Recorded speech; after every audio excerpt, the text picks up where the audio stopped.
Preparing for college is a huge, long, and hard process where everything you do in high school more or less has a say in what school you're going to. These days, it's more important than ever to stand out from the crowd, so you can get that beautiful Ivy League acceptance letter and brag about it on LinkedIn. To really set themselves apart, students will literally do anything to better their chances. And that, my friends, is called the college preparation industry, where kids and their families get to spend modest amounts of money on incredible products that will definitely get them into insanely selective colleges. Yes, the system isn't ideal, but some things do help more than others, and it can be overwhelming to decide what to prioritize during high school to maximize chances of admission. So in this video, we're going to take a look at the college prep iceberg and analyze how effective different prep methods are for your application. Let me know what you guys have done to prepare, and let me know what I missed in the comments below. Without further ado, let's get into it.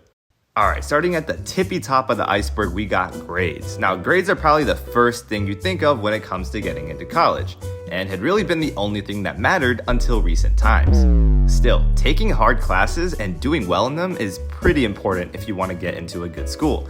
But with holistic admissions, it's definitely not the only thing that matters. If you have the choice to take hard classes, take them and thug it out. It's a surefire way to improve your chances of admission.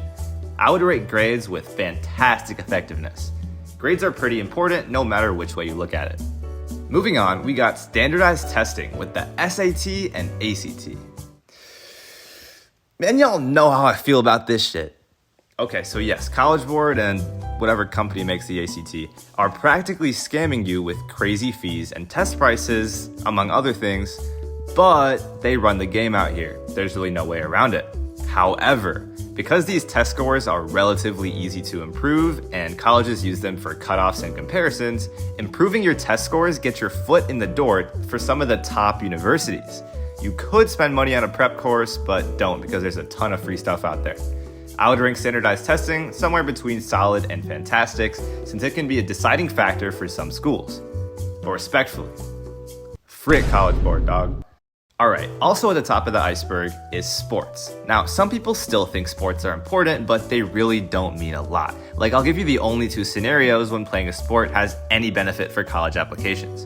1, you're in the top 5 to 10% of your sport, going D1, or have broken multiple school records and have competed nationally. Or 2, you hold some kind of leadership position on a team.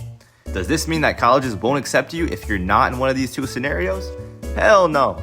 Playing a sport, no matter your skill level, shows that you're committed, especially if you play it for 3 or 4 years without quitting. On top of that, it's a great way to make friends and stay in shape, so I would still play a sport regardless. If you're a top athlete, like in scenario 1, I would rank sports as having fantastic effectiveness. If you'll be a good addition to a school's program, they'll let you in. If you're scenario 2, I would say it's between and solid. Okay, now we move on to volunteering, the most basic activity of all time. I would say 95% of college applicants put volunteering on their application. Now, don't get me wrong, volunteering ain't a bad thing, but you gotta realize that volunteering for a food drive or at a senior home isn't gonna make you more likely to get into a school unless it relates to what you wanna do in college. Like, if you're trying to pursue CS, don't prioritize volunteering at a hospital. That's dog water effectiveness, bro. Volunteer at like a hackathon or something, I don't know. But you get the point. If you do it right, volunteering has solid effectiveness. Now, completing the holy trinity of the basic cliche college prep activities, we got clubs. Now, clubs have a really wide range and they're not one and the same. A general rule of thumb is that it's better to stick to 1 to 3 clubs and do a lot with them versus joining every club and doing jack shit. It's also important to participate in clubs that are actually interesting to you because that's where you're going to succeed. And it'll help you stand out from the people who are just there to build up their resume. Trust me, you don't want to be one of those people. If you go all the way in a few clubs that are interesting to you, it can be super effective for your application. Okay, moving on to the middle of the iceberg, we start off with university summer camps. Now, if you don't know, a lot of universities, both big and small, host these 1 to 5 week summer camps that can be related to business, research, finance, STEM, the list goes on. You usually have to pay a few grand to attend these camps, and they're supposed to expose you to what you want to do in college. A ton of parents think that going to a summer camp held by their kid's dream school will significantly improve their chances of getting in.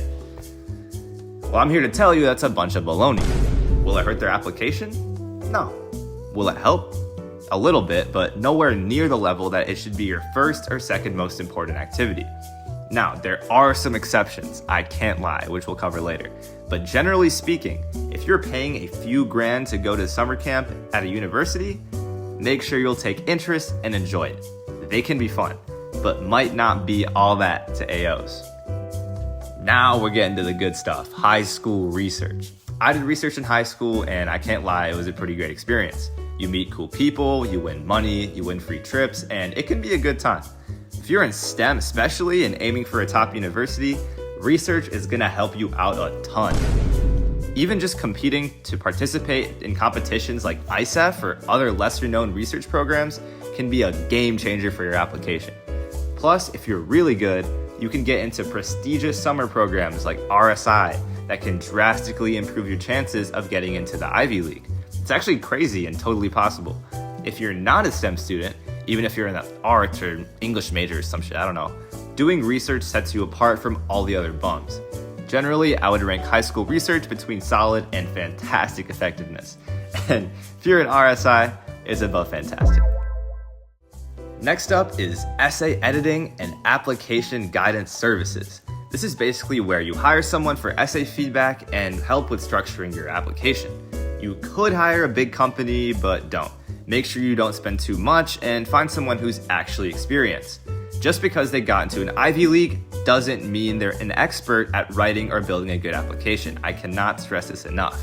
But at the very least, someone who's been through the college application process can help you with the details. In terms of effectiveness, it ranges, but I'd say with the average service, it's pretty alright. Finally, we've made our way to the bottom of the iceberg. This part has stuff that 99% of people don't do in high school, let alone ever in their lives. If you've made it this far in the video, respect, feel free to drop a like and subscribe. First up, we got passion project. Now you might be asking, Jar, what the hell is a passion project? Even if you're not asking that, I'm gonna tell you anyway. A passion project is just what it sounds like. You take what you're passionate about and turn it into a project. For example, let's say your passion is saving the environment and you're interested in engineering. On your own time, build some type of contraption that helps save the environment. It's really that simple. And you can always turn it into research down the line, which will open up more opportunities for you. And remember, it can be intimidating to see other people's crazy passion projects, but just remember, your college application should tell your unique story. So as long as your passion project is cool, interesting, and fits into the general realm of what you want to pursue, you're chilling. Next up, we got internships and nonprofits. Bro, if you got any of these in high school, you're definitely doing the most, but that's not a bad thing. In terms of internships, there definitely are opportunities for high schoolers to do an internship over the summer. If you find a company in the field you want to work in and they're offering an internship, go for it. You'll learn some meaningful skills and gain good experience, which can be good material for essays and impress AOs. I'd say this is pretty close to fantastic effectiveness, but remember, internships aren't the easiest to come by. Nonprofits, on the other hand, are a lot more work since you're doing everything yourself. I would do it with some friends. If you're really involved and make a big impact with your nonprofit for an extended period of time, it can be very effective in the college application process. Again, it all depends on the context and what you're trying to do. At the end of the day, what you do to prepare for college should be dependent on what you want to do in college. Don't do generic things for the hell of building up your resume. Instead, choose things that demonstrate your interest for a particular field that can help you stand out in a sea of applicants. If you don't know what you want to do in college, it's no big deal. Just try to weave your interests together to tell the best story possible. Well, hopefully this video was helpful and interesting for y'all. If it was, drop a like and subscribe for me. I gotta pay for college somehow.